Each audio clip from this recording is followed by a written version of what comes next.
L'Església, per mi, és la meva mare.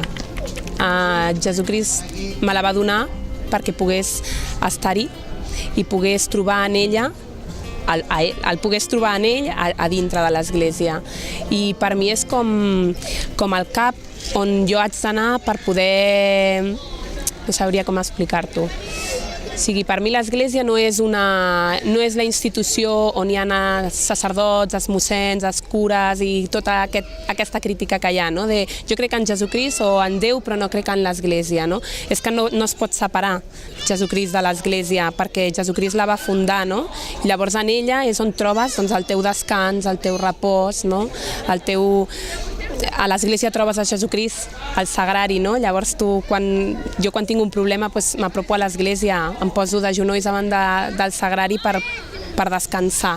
L'Església per mi és una mica la meva mare, no? El meu descans, on puc anar a recolzar-me, no? Com una mare que agafa el seu fill, doncs l'Església igual, com la mare que m'agafa per ajudar-me, no? A seguir endavant.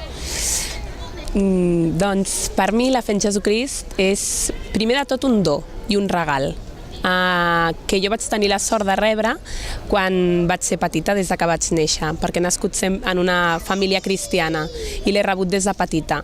I per mi és un regal.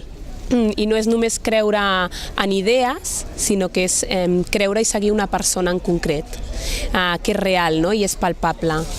I doncs també la fe en Jesucrist, això com a regal, i després en un moment determinat de la meva vida, que era fe heredada, doncs vaig decidir triar el camí de la fe per mi mateixa.